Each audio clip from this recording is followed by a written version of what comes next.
This episode is powered by Poddex.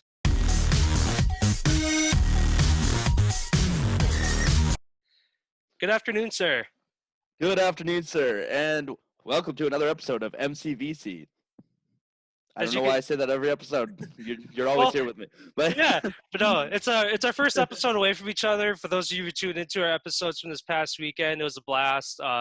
Having Mike here in Eau Claire, as long as our friend Chris. So it's kind of nice just have our special episodes. One just kind of talking about what rubs us the wrong way, and the other one just having a fun game. And seems like we got some good feedback on that game. So, and there's actually more from Jimmy Fallon, and even like Jimmy Kimmel. He does some games.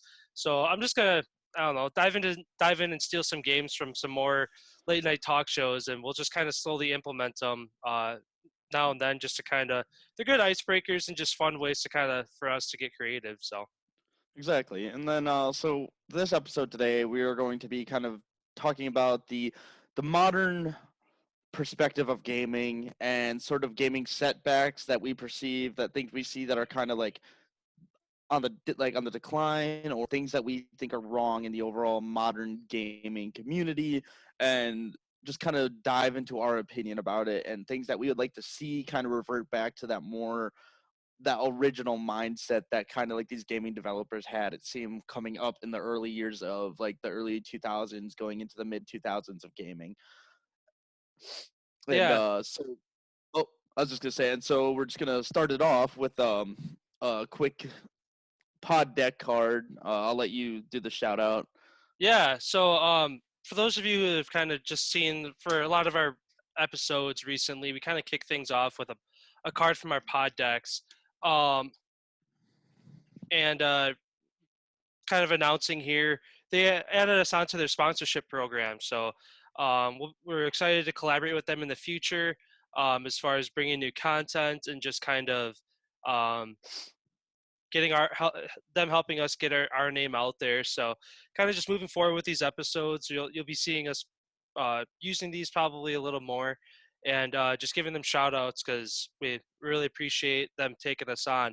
And for anybody who is either starting their own podcast, or even is just looking for icebreakers to have at like a party or just with your friends, these can be good icebreakers too. A lot of these are like just kind of like go around the room, get to know you kind of cards. So feel free to check out their website, poddex.com. And for the discount code, use MCVC. Pretty simple to remember. It's the name of our podcast. And that will get you guys a discount. I think, I believe it was 10% off. yeah, I want to say it was 10%. I was just looking at it. Well, Um, we're gonna go with that no, it's until we're 10%. wrong. It's yeah, Yeah. no, it's 10%. I just wanted to make sure because I don't want to give you guys false information. But yeah, you guys get 10% off. So yeah, any discounts are good discounts. So definitely check them out. So yeah, pull the card here. So we'll kind of get rolling with this. So if you were to die tomorrow, what little thing would you regret not doing? The little thing I would look wet. Regret, wet, Uh, wet. not getting that pesky wabbit. Uh, no. If I died tomorrow, I'd like to believe that I would regret nothing. Honestly, I know that's kind of like such a cheap out answer, but it's like I try to live my life without regret. I don't think there's enough in this world. Like there's not enough time in this world, anyways. Because the reality is, you could die tomorrow. You don't know. Life is so short. It's so fleeting, but it's such a beautiful experience that there are mistakes that we make, but they're so benign and so little over the all to the grand scheme of things that I'd just rather not regret anything. But I guess I'd have to say, like, uh, if I had to regret anything, is that I didn't get to see the fruition of the full extent of my life. I don't get to see the full momentum of where I'm going and the things I'm building towards. I don't get to see all that come together, but I like to believe that I left a good enough trail behind me that it will still leave its lasting sort of legacy in its own right. I definitely feel that, and we're both on that young age. We're both currently 24, and we're kind of at that middle point where we started a lot of projects in our life. We've got a lot of things going, whether that's you've just jumped into school. I guess one book you've closed the door on is like your military. that whole thing. Exactly. You did your 4 years, book closed, new book open. Um, so and I'm kind of in the same boat where you said as far as what I regret, and really it's nothing, because I'm uh, I actually saw a meme yesterday. It was like I'm stuck somewhere between you're broke as fuck and YOLO. So it's like or it's like I'm at the age where like yes, I should probably be more savvy with my money, and I mean I'm not like terrible with my money where I go blow it on things, but it's like I as everybody is at our age, we just get by. We pay our bills. We do some fun stuff now and then. We get some nice, a new car every couple of years. We get new toys. We can get nice things. Um, so yeah, I definitely agree with that to the point that I don't really regret anything that I haven't done. Just because thinking about it, if there was something that I did complete that I haven't finished in my life, I might not be sitting right here right now talking to you. You know what I mean? Exactly. Exactly. And I love that concept because it's like everything brings you to a certain point. I don't like to believe that just because you feel like you didn't pursue one path doesn't mean it's the end of things. It just means there's a new path for you to walk. It means that you are finding a new direction in life. It means that as long, and this is my philosophy about it, my belief anyways, that like as long as you keep walking in a direction, you have nothing to regret. I'd say the only way you start to regret is if you stop moving forward. If you accept that your path has ended, then I believe you should feel some sense of regret because at that point it's like I am not doing the things I need to do to grow. I'm not forgiving myself for the mistakes I make as a person. I'm not building myself towards being the best idea of myself that I believe I can be.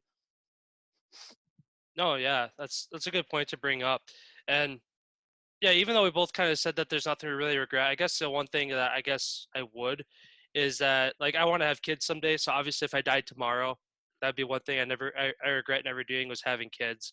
Um, and whether that's next year I end up having my first kid, or 5 years down the road, or 10 years, it comes when it comes. But it's definitely something that I would, I guess, if my life were ever to be cut short and I wasn't able to leave behind a piece of me that continues on, I guess that would be one regret I would have.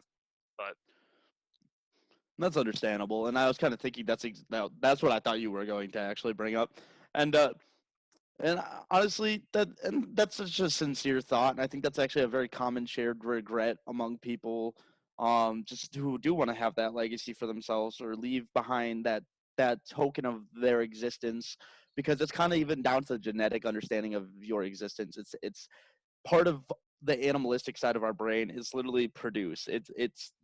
It's almost like a job requirement that subconsciously is driving you.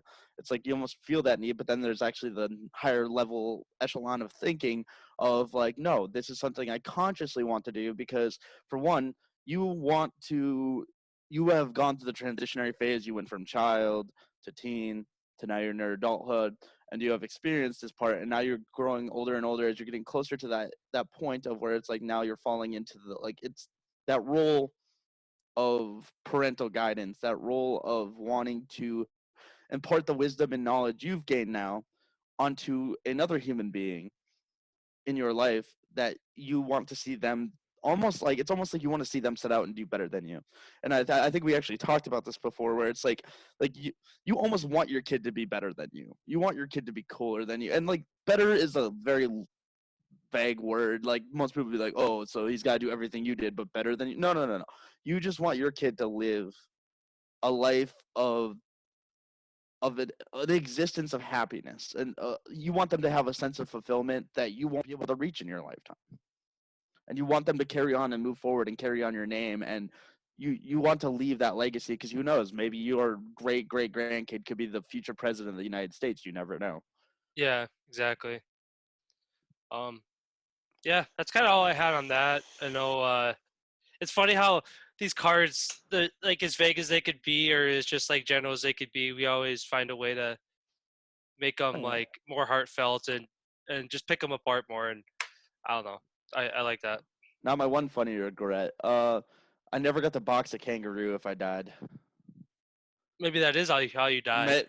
That's what the plan is. When I turn like 65, 70, if I'm like got like some kind of terminal illness or something like that, I'm gonna go fight a kangaroo. What, PETA gonna come after me? You know that kangaroo's gonna win. I'm not even gonna get one good jab in. Yeah. I saw this like picture saying that, like, I don't know if it's true. I want to like research it, but it was like a picture of a kangaroo like standing in water, and it's like, oh yeah, kangaroos do that because they drown their opponents. It's like, huh? It's just waiting in the water to drown you. It's just like squared up, like, wanna go for a swim, bro? Try me. The water is fine. Yeah, the water is fine. I guess one silly regret I would say, and it's not even that big of a thing, which I mean the card says what's a little thing you would regret not doing. And I guess for me that would be to not take school, more specifically high school, more seriously. Because in my entire high school life, I missed 2 full days of high school. I missed a half a day my freshman year, half a day my sophomore year, had perfect attendance my junior year, and the only day I missed my senior year was senior skip day. So I guess the one thing I would have regret doing, or that I wish I would have done more, is just like be a kid. Take those days off where I'm sick and go hang out with friends, or just take a day to do whatever I want to do. Obviously, getting a high school education is important no matter who you are, and after that, it's just a big gray area that whether going to college is fit for everybody or not. But I think getting a high school education or a GED is important for anybody to get. So I'm not going to take anything away from that. But also, like, don't be a 4.0 kid with a perfect attendance from kindergarten to senior year, and then you graduate with no friends. And then that's kind of where you get thrown into adulthood with that. Like, Don't don't be do in that. such a rush to grow up. And if there's like some younger adult listeners, like 18, 19-year-old, go have fun. Balance your social life with your education, with your work life. Like you have to, don't be in such a rush to grow up. And that's even to like the audience who's in their 20s like us. Don't be in such a rush to grow up all the time. You can still have fun. You can still enjoy your youth. You shouldn't be sitting there in your mid 20s feeling like you're 50 already. That's just Yeah. like, you shouldn't feel that way. You shouldn't feel like you're stuck in this endless loop of adulthood, because if you're chasing this idea that if I work hard now, I get to have fun in my 50s, you're going to be a lot tired in your 50s. You're not going to get the full scope of enjoyment out of life that you very well could get now. Now, am I saying throw away everything you're doing right now and pursue all your dreams that are not fully realistic? No. Stay on your goal, but stop and have a little fun sometimes. Just Hmm. it's important for your mental health. It's very important for your mental health, and it's very important for you so that way you can reflect back on it and not live with regrets. That way you're not feeling like bitter when you're older, because you're like, oh man, I missed out. I didn't have a lot of fun when I was young, because we're all gonna die one day. And so, do you want to look back on your life and say that you never had fun? That sounds like a good time. Oh yes, very. All right, and with that, No, but yeah, no, I just want to add one final point, and we'll get into our topic for the day. perfect. Is specifically for myself, like I've had a few people kind of like, I guess, make comments about it, because like I'm 24 years old and I'm married, so I got married this past year. So like people can look at me as like, it's like, oh, he's like, he threw away, like, I shouldn't say threw away my life. I took all the fun of my life early. Now I can't go do all the stuff young single guys do. And I look at it as the exact opposite. I'm still young and can do all the things I do, but guess what? I have a guaranteed person that I get to enjoy those things with now. There's some things that you're gonna Exactly. like. Guess what? Yes, I'm married, but guess what? If I want to go on a hike, if I want to go do something by myself, if I want to go out by myself, I can go do that. But guess what? You I'll were never literally have out to this. worry about doing it alone. You literally went out this weekend with me and Chris. Like, it's not like Yeah, you're not tied down to this concept of adulthood. You still know how to have fun. It's just that you are in a position where you're happy with the partner you found in life, and you just accept that you found the person you want to be with.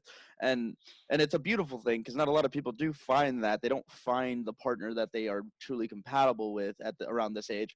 And that's why, like, I personally, I'm waiting. I'm taking my time in life on that respect, because it's like, I don't want to settle down, but that's not what you necessarily did. And when I say settle down, I mean a lot of people who settle down are the people who convince themselves they're happy in a relationship, convince themselves not just being happy in a relationship. They have to convince themselves that they are. Yeah. And that's the thing too, is that when I think of like settling down, I think of like, oh, like you're getting close to that retirement age, or like you're doing kind of like older people things. It's like getting married doesn't mean settling down at all. Like, No, definitely not. It's just a different approach. It's just a different part of your life. And we're in that weird area of life right now anyways, where it's like there are some people I know who still live with their parents. There are also people I know like you that are married, and there are also people I know who have kids. And then it's this broad spectrum. I know full-time students, and I know people who literally are part of the trade workforce, and everything in between. And it's such an interesting transitionary part of our lives, because that's what it is. This is the transitionary part of our lives. This is where we kind of are moving at the pace we set for ourselves. And content with the pace you're moving at, and you're still enjoying life, no one can tell you that you're wrong. yeah, for sure. And I think, and like that's a nice part too about being in our mid 20s is, at least in my head, I'm going to be a fully functional adult, and my identity is going to be figured out when I'm 30. Like once I'm 30, there's probably a lot of things like that I'm set in my ways on, whether it's um just like interacting with people, religion, my idea of, I'm blanking because I'm literally trying to think of 600 words at one time. But you get the idea. Yeah. It's that once you're in your 30s, I feel like you finally are at that point where like, okay, this is who I am. So literally, if you're anywhere near not near 30, obviously lower. If you're 50, well, you're stuck with who you are for the And rest of your life. But the way I like to put it is define yourself, don't deter yourself. So you are defining yourself while not limiting your ability to understand the world growing around you. And we talked about this, and I talked about in the episode with you and Chris about how that the world will continue moving forward with this older generation or without them. The world will never stop moving forward. It will never stop advancing. And so what you are doing is you are advancing yourself first. You are figuring out where your principles lie within the modern generation of this world, and you are not going to essentially eliminate the possibility of growth. You are at that point where it's like almost like you're downloading. It's like a video game downloading. You're trying to get to that 100% so that you have that full loaded up game in front of you, but you're open to DLC content. I like that transition now because we're done with that topic. We talked for 18 minutes. All right, now we're gonna get to our topic for the day. Again, it's kind of a broad topic, talking about games that kind of flopped, ones that got a lot of hype and didn't really turn out to what they were expected to be. Um, Beta comparisons to a full game where either the beta was awesome and the game sucked, or the beta sucked and then the full game was like, whoa, that's nothing like the beta. And it kind of Mike briefly touched on as far as developers veering too much away from their agenda and either just going where the money is or listening too much to their community. So Yeah, exactly. And just to kick it off, we're gonna give a brief mention to one that's had a lot of modern controversy around it. It's a project. What do they call it? Project Red. Is that the name of their company? Code. Yeah, that's right. Project Red, I believe, is the one who made it. It's like spelled Projekt. The ones who made Cyberpunk and The Witcher 3. So, Witcher 3 is a phenomenal game. Still holds its ground as one of the most popular games of all time, and so people had a lot of expectations of Cyberpunk, a lot of high anticipation, a lot of hype around this game. But as a lot of people in the gaming community know, as they're following along with it, refunds are being offered because there's just been so many bugs, and this is like a reoccurring problem in the modern gaming generation. Is a lot of these game developers keep releasing unfinished projects because and they feel that pressure of the gaming community. They think that they need to push these games out faster and faster. And you've actually brought up a point about how Call of Duty should stop releasing yearly games and just tune it back to 2 years. And because the problem with this is, as we keep getting these games released, and like I know a lot of people will be like, well, Bethesda games have always kind of been buggy, but the bugs were so almost dismissible that it was like, okay, it's kind of funny, like when you'd see a bug in those games, because it's overall it's still a smooth play compared to like Hmm. it, and especially with the shift into this next generation console with the Xbox Series X and the PS5. It's a very buggy situation all around, to the point where these games are almost unplayable, and that's the biggest issue that's being seen with Cyberpunk right now. Yeah, and one thing I want to bring up with Bethesda games too, and I'm glad you brought that up as far as how they can be buggy, but also like you said, they're more dismissible and laughable, and I almost give them a free pass because you look at a Call of Duty game, it's a small map, and then when you're in the campaign, you have this golden path for you to go on to get to the next point of, okay, this is your mission, that's where you got to get to.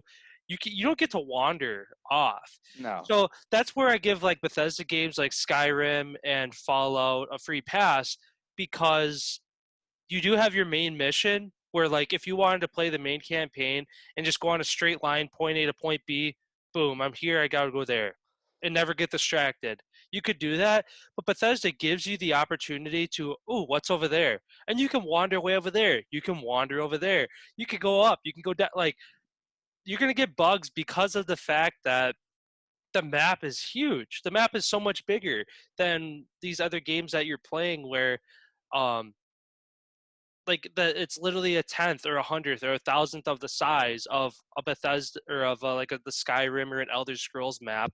So it's like, yeah, you're gonna have bugs once in a while in a map that's miles by miles big. But when you have a map that's literally, you can throw a tomahawk from one side to the other, why is there a car in the corner of the map that's doing backflips, like, without Yeah. nobody touch? Like, how do you have stuff like that happen? And like, obviously I'm not a game developer, understand coding or computers and all that. um Obviously, like, someday I think it'd be an interesting hobby to get into. That way as we progress more just with this podcast talking about gaming, and even for myself as a gamer, I feel like it'd be good to kind of have a brief understanding of those. But at this time I don't. But that still doesn't mean that I can't point it out and say, hey, this is this is fucked up, fix it. Oh, exactly. And even like in a few, even as we progress in this podcast, we could probably even find video game developers. I can even reach out. I'm sure there's a local community of developers, even in this area, or pursuing degrees in video game development, stuff like that. I can contact people, get information, and maybe even see if someone wants to sit down and talk with us. But beyond that, it's like the problem is, as technology is progressing, and like there's more proficiency in these game developers, there's a lot more pressure on them. There's a lot more pressure, and I won't dismiss that pressure. And is that pressure necessarily fair? No, because they are human beings at the end of the day, and not everything is going to work. But like they don't realize a lot. Like I don't want to speak for the majority of gaming community here, because I also know there's a lot of toxicity in the gaming community, because overall people don't like to educate themselves, and I hopefully there's a lot of people who are starting to shift into that progression of wanting to educate themselves into the realm of what actually goes into making these games, and why, say, something like Cyberpunk happened. But and instead of just, the ignorance of like, well, oh well, it's a buggy mess, so they make bad games now. Like, okay, no, they don't. It's just, it was this, there's something that led up to this. There's a cause and effect. But overall, when it comes down to it, the that pressure that's on these gaming developers, and it's not even this necessarily the gaming community, it's their bosses, it's this higher echelon of the staffing, it's the higher corporate level of these gaming companies, because as they expand, obviously they have these higher level CEOs, marketing directors, stuff like that. There's deadlines that need to be met, and those deadlines are getting crunched more and more because the attention span is shrinking. And that's one thing I've touched on before: the attention span of people needs to be kind of sort of pulled back out, because people are rushing this because they feel like they don't, and it doesn't help as a global pandemic's happening on, people are bored. Video games are one of the few outlets that people can still enjoy during this pandemic. And so this is a time where I feel like a lot of gaming developers are like, yeah, no, we want to push as many games out as we can, and we want to, because that this will be one of the best opportunities to make a lot of money. But that's the biggest issue, and I hate it, because I understand, obviously, First, I wouldn't say it's the main goal of games, but one of the top 4 goals of games is to make money. I don't think it should ever be a gaming developer's first goal. I think their first goal should be is like, I want to create something enjoyable that unites a community, that excites the community, that uh, that makes this community actually see this art that I've made and appreciate it. But then you get corporations like EA. I have a lot of bad blood about EA. I have personal feelings about them, and I know there's always a lot of memes generated about it, just because they are a very money hungry company. Now, am I saying every game they make is terrible? No. But the thing is, the emphasis, like when I say like the top 4 goals, I'd say it's more like their second goal, or sometimes even borderline their first goal is just to generate income. And obviously, you need money to make these games. But if you're just using one game to make more money to make another game that makes more money than that game, you're kind of losing the soul and the integrity of where some of the gaming world started. Games were started in the first place for enjoyment. They were started because it was something that was fun. And if you get away from the fun, because and this is a challenge question for anyone who's listening, who's going to be watching this, how much fun do you have playing games compared to when you were in like the mid 2000s to the early 2000s? How much fun, and even dating back for the older guys, the 90s, and even like how much fun do you have, or how much compared to the amount of stress, especially with online games? And I just want you to think about that. I just want you guys, when you hear that, just think about it to yourself and be like, wow, okay, because I guarantee there's a lot more stress. Now, single player games are a little different beast, because single player games, they obviously know what they're gearing up towards. But even with some single player games, the first thing you're going to see is the quick push for you can buy new skins for your guy, or new armors, or like even Bethesda pulled this trick out of their ass with the whole fuck, what's it called? Because like they made it so DLCs were free, or not DLCs, but mods. But then they came out with the Creation Club for Fallout 4 and for Skyrim, and this Creation Club was pretty much mods that you could buy. And that one caught a kind of little of a controversial backlash, because it's like, all right, here's some microtransaction bullshit, but it's nothing that could actually affect the overall main game. And yes, DLCs is like, yes, that's a thing you pay for. But and this is another concept I want to bring up. If you create a game that feels like a full game and you charge money for DLC, I have no problem with it. And if you create a game that feels like a half game, that's missing content, that literally is just content you left out with the intent of selling it to the people, that's not okay. Because now you are trying to sell the consumer short.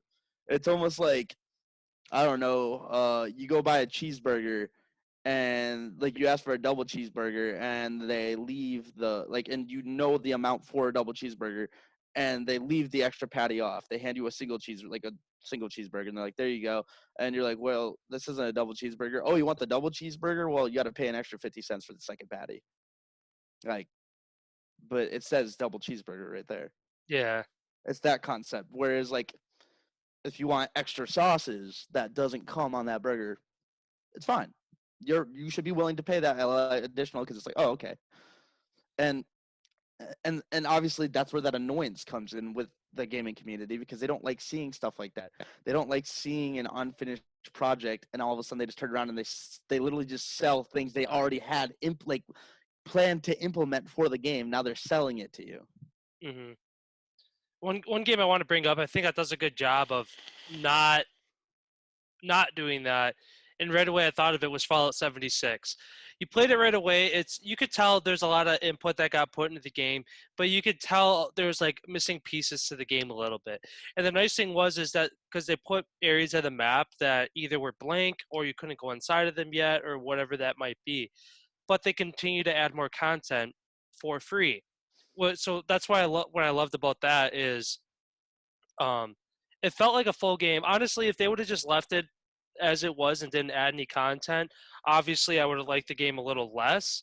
But I still wouldn't have said, "Oh, it's a terrible game," because they didn't add this extra content. But the fact that they realized that in order to keep a community playing that same game that's been released what was it, released in 2018, I think. Maybe I'll look it up real Um, quick. but anyways, it's been at least a year, somewhere between 1 and 3 years since 76 has been out. So obviously Bethesda realizes that because how much work goes into those open world games, that they can only come out with them every 3 to 5 years. Um, Yeah, 2018, 2018. Okay. So and um, towards the end of 2018, November 14th.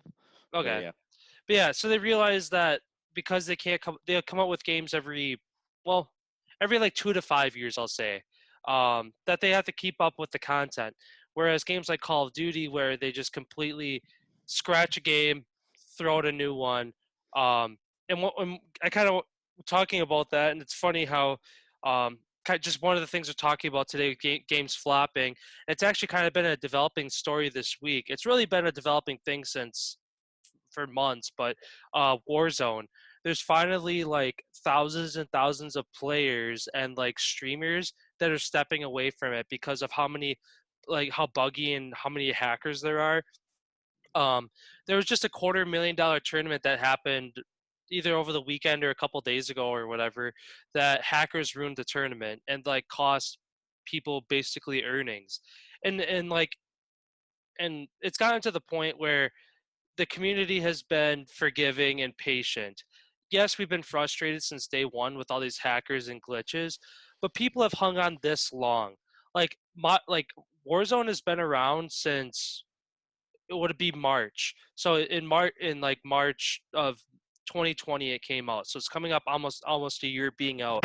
So it's been about 10 months. So it's like you had 10 months to fix your fucking buggy ass hacker infested game. Like you can't even complain now that people are leaving and finally hanging up their hat on the game.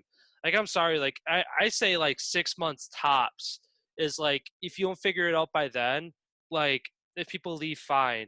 But like it's been almost a year and people are finally starting to put their foot down about the game, and I think it's time they do. So it's kind of, and I like we played Warzone the other day and we didn't really run into any issues, but also only played one or two one games. game. It was Yeah, like one game. one game. So obviously, if like in that one game we would have ran into like a hacker, there'd have been bugs. It's like, all right, this is fucking stupid. Yeah. But like, I'm sure like we might have just got lucky. Maybe the game, if we would have loaded into a game 10 seconds earlier or 10 seconds later, we would have got put into a lobby that was buggy or had hackers in it.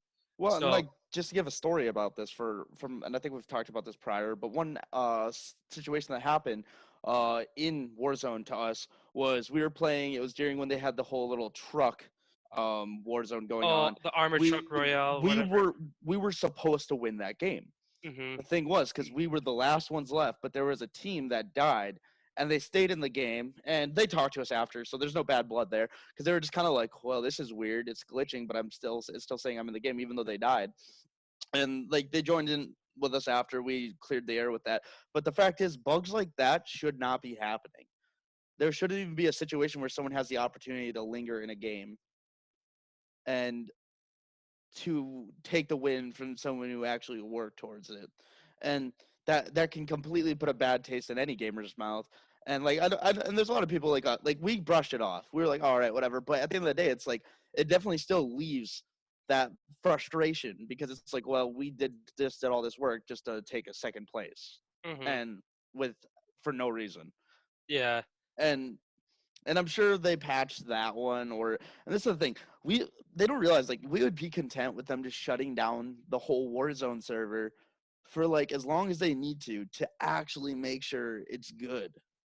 And because they have other parts of the game people can play and I understand there's the mass appeal right now, but at the end of the day it's like if you're seeing people leaving in droves, if they're leaving your community, that's not just saying they're done with Warzone. That's them saying they are done with Call of Duty because they don't like what you're doing. You are smearing your name. You are ruining your reputation, and that's another problem. It looks like as modern games move forward, and this is one thing I'm kind of excited about slightly because it almost seems like at least on in the respect of PlayStation, because PlayStation is killing it in terms of single player games like Spider-Man, God of War, stuff along those lines.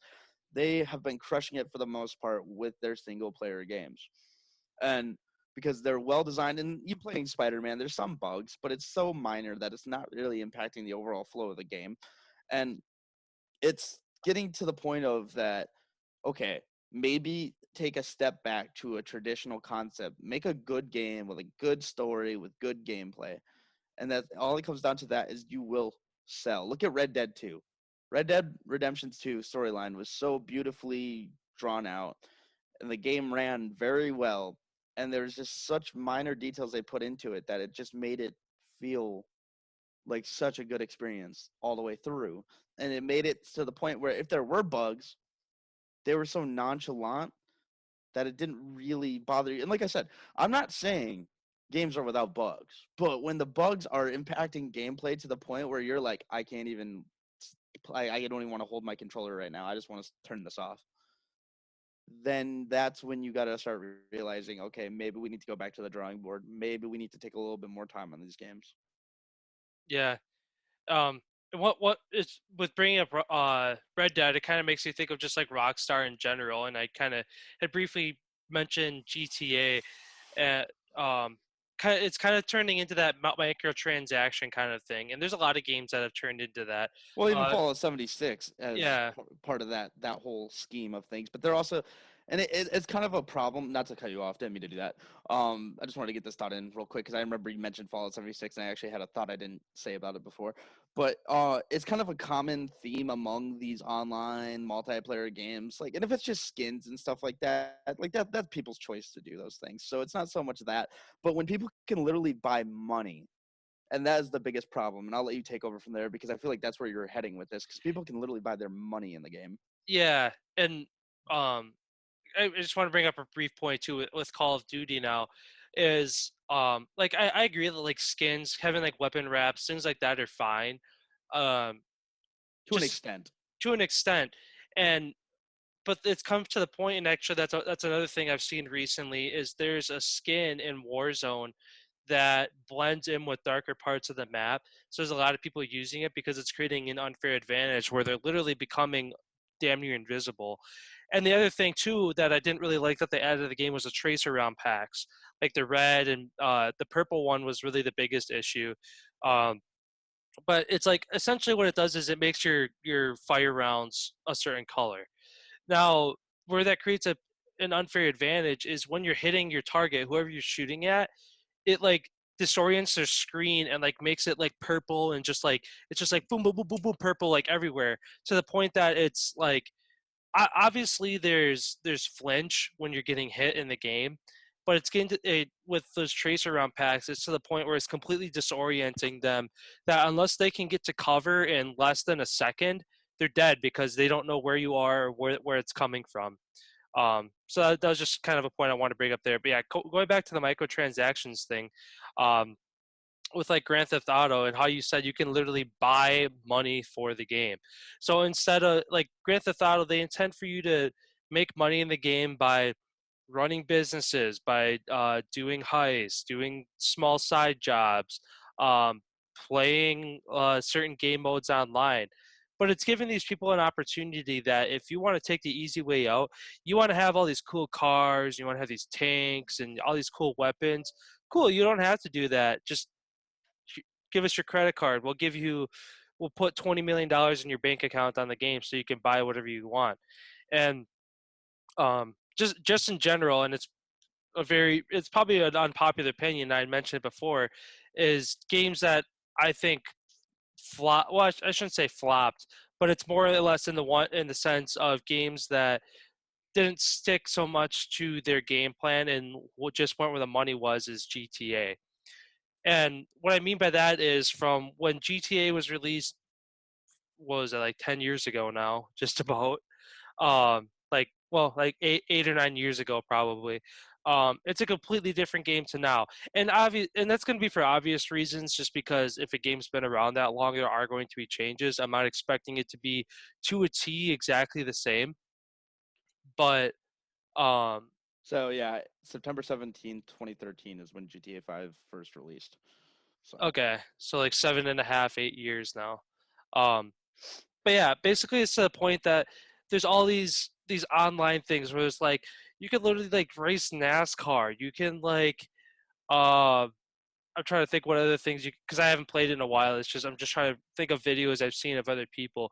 But there's just like some ridiculous things that you could do that literally they're taking bits and pieces of other video games that exist and they're trying to make basically make GTA a one-stop shop for all games. Because on Call of Duty, the online's known for team deathmatch. There's team deathmatch on GTA. You want to have a storyline with missions and an agenda like any game with a campaign. GTA has that. You want to play a racing game like NASCAR or Forza or dirt bike racing, four-wheeler racing. GTA has that. So I just don't like how they're kind of, I guess you could say, almost monopolizing, So trying to add so many aspects to their game. And like, don't get me wrong, that they're all like, I've played some of those modes on GTA.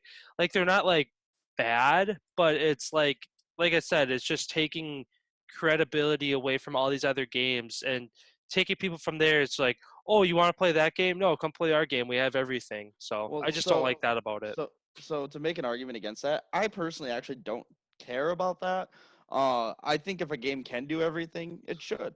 For my sake, I think if a game can be everything, go ahead. I don't care if if you make it better than say the game that's specifically designed to be only that. And you can do it. Go ahead. You have every right to. But my problem is when it comes to a game like GTA. When I look at the foundation of what GTA is, it started as a drop down like visual aerial view. You're like a car just driving around in the first one. I think it's the second one too. And you get into like Vice City and then 3 where it actually becomes just you're a person now and you have a storyline. You're this street level criminal.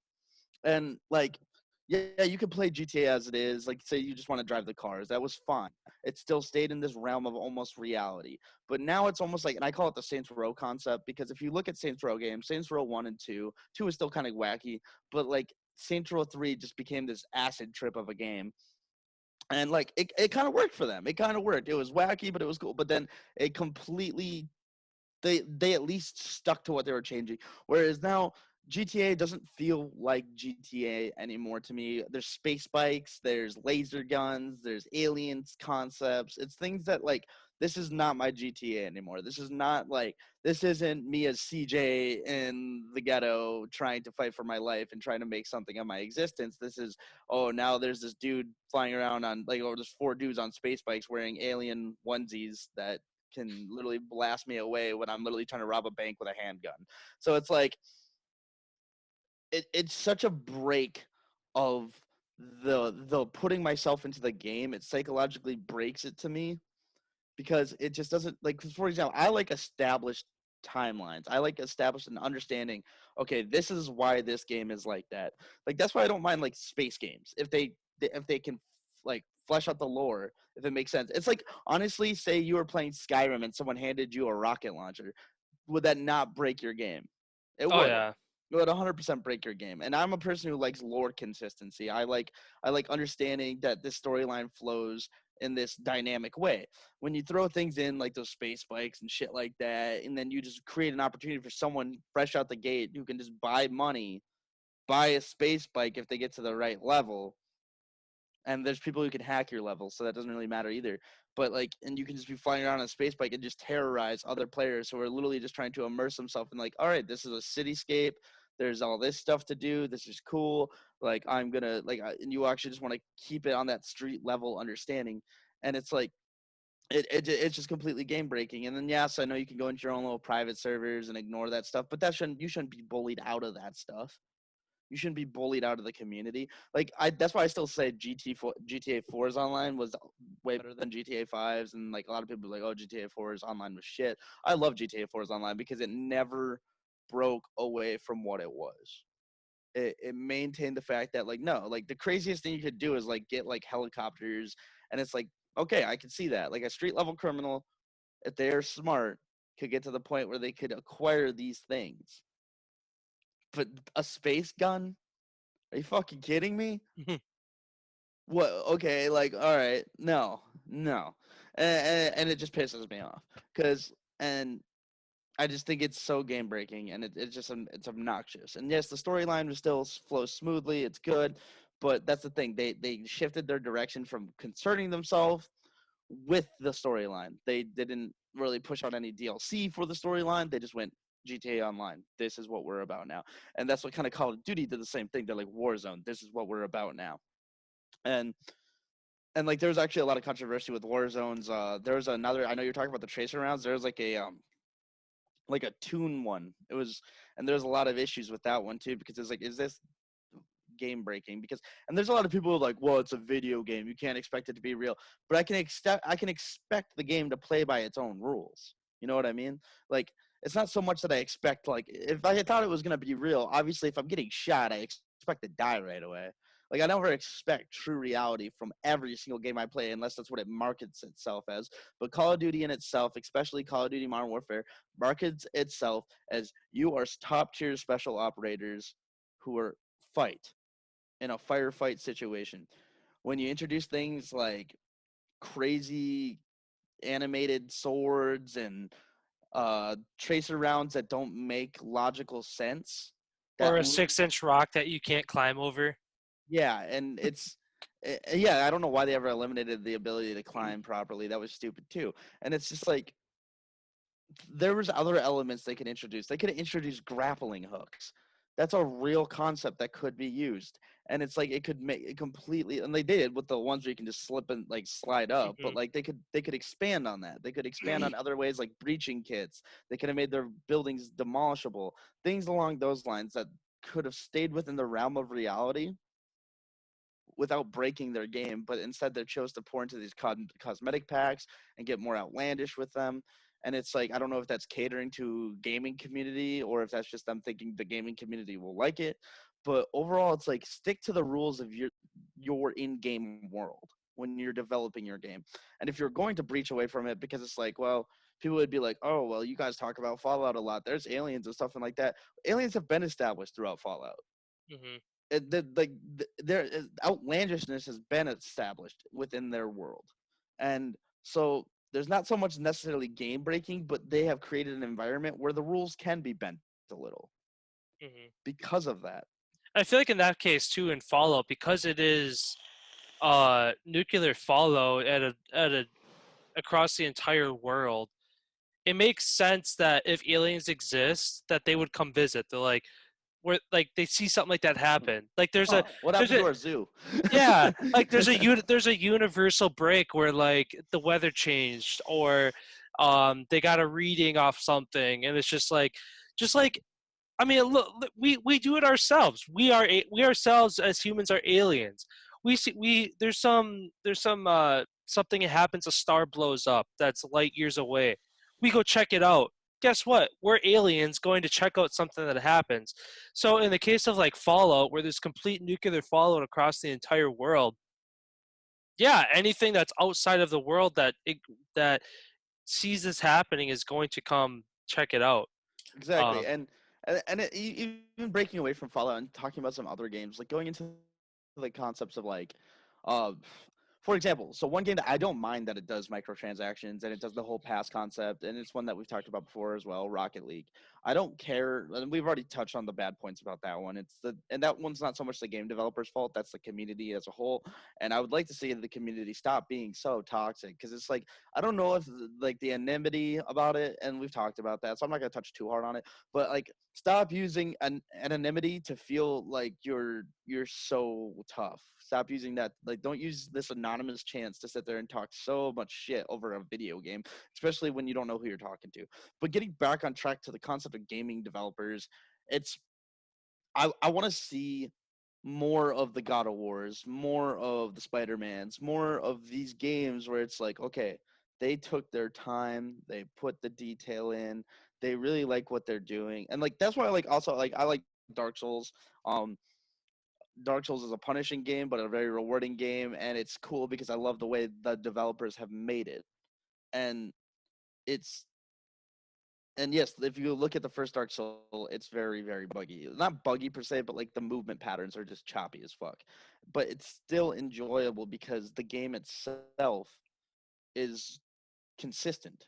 I guess consistency is the biggest thing I like to see in games. Would be mhm. one of them. Outside of lore and new interesting gaming mechanics, consistency within the game world rules. And if game developers keep breaking those or money hunting and like trying to just I don't get it. I honestly don't because it's like it's almost like I also compare this to movies too. You hear the majority, you hear what they want. You don't have to always listen to the majority. But if you're catching so much backlash for what you're doing, like and I don't know how true this is, but I actually just saw like there's a Borderlands video game movie coming out. Yeah, I saw that. Kevin Hart got cast as Roland. I don't know how I feel about that. Um if that's true, I need to validate that. So just take that as it is. But if that is true, that's very out of character, and it's kind of to me breaking the in-game rules because Roland is not Kevin Hart. So like, uh, Kevin Hart is like half of Roland. Yeah. It's- You're talking about game developers. Just I guess one point I want to bring up, and then I'm going to wrap it up. If there's anything you have to say about it, um, is developers that kind of have rubbed me the wrong way. One, becoming Epic Games, and two titles specifically that I'm thinking of. One, of course, being Fortnite. Just with how, again, keeping that consistency of sticking to what your plan was to start out as. So for those who are familiar with Fortnite, um, not everybody knows that Fortnite started out as uh, what the was it called? Save the save the World. world. Jeez, I Yeah. couldn't think of it. Yeah, and it's a very different game. It's not even close. The only thing that's the same is some of the like shooting mechanics and how you move around. Otherwise, aside from that, Save the World and the Battle Royale that Fortnite has are two completely different games. And the thing that I kind of lost respect for Epic Games in that sense is that they just completely left Save the World in the dust and moved on to the Battle Royale. And the Save the World is like it feels unfinished, it's buggy, it's hard to find lobbies, mostly because people aren't playing it as much. Um, and it's just there's not a lot of development to it. And then the other game by Epic Games, and it's actually one that we used to play a lot growing up, is Gears. Um, and I love Gears 1 through 4. I'm in this case I'm specifically talking about 5 with how they changed it like completely. I shouldn't say completely. Obviously, it's the same game, but for those who have played every Gears, I think everyone would agree that 5 is different compared to every other one. Mostly in the sense that the campaign is an open world concept where you can like veer off the path and go wherever you want and do these side missions, whereas previous Gears, you have I'd you have say your cutscene, you load in and boom, you go into whatever you're doing. I'd say Judgment is also kind of falls into the same scope as 5, just because they changed up the control mechanics, if I remember correctly. Oh With yeah, I forget about Judgment. yeah, and I wasn't the biggest fan of that one either, but yeah, no, and don't get me wrong, I understand game developers are going to focus on they try to focus on the majority sometimes. That's why like a lot of people like the battle royale. When it came to like for Fortnite, when they created this battle royale concept, it was literally just because they were like kind of like, oh, look at PUBG, look at all these ideas, like this is a cool concept, and they went with it, and it became this phenomenon of success. And but they almost seemed like they got too excited about how big it got, and so they kept trying to change so much, and like it's almost like when you cater to the audience too much, Mhm.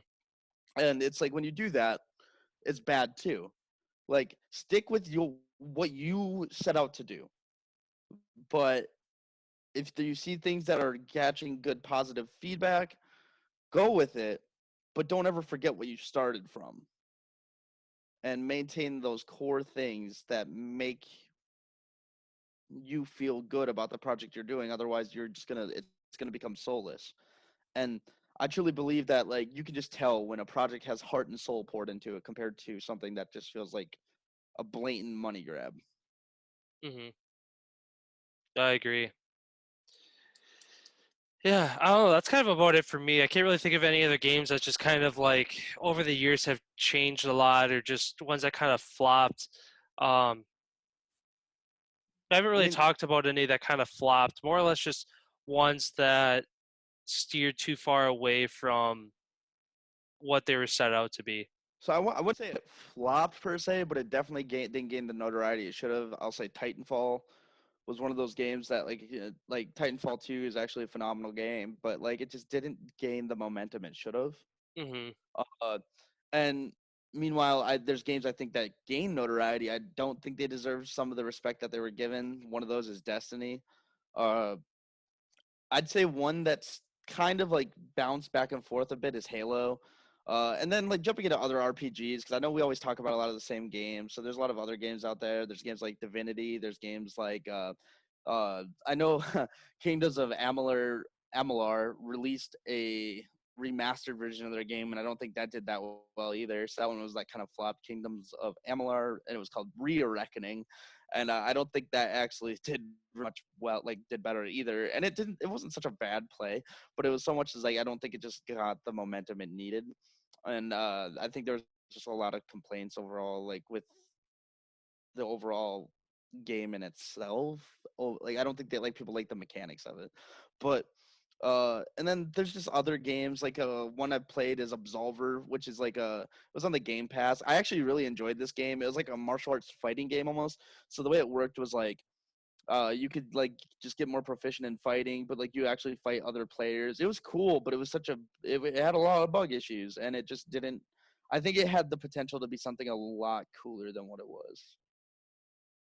So yeah, and like so, and if you guys want to see hear us like shout out more games, because I know that we always talk about kind of the same like 5 games.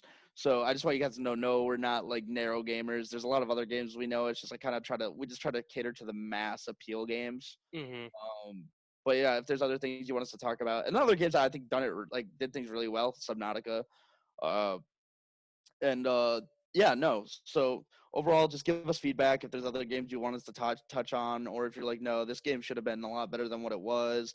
Let us know in the comments. Deep, brother. Eat. All right, with that, I think that's a good place to wrap up. Yeah. So again, this holy shit balls! I just threw cards everywhere. Yeah. Yeah. No. Again, this podcast recently powered by Poddex. Excited to keep working with them, doing more stuff with them in the future.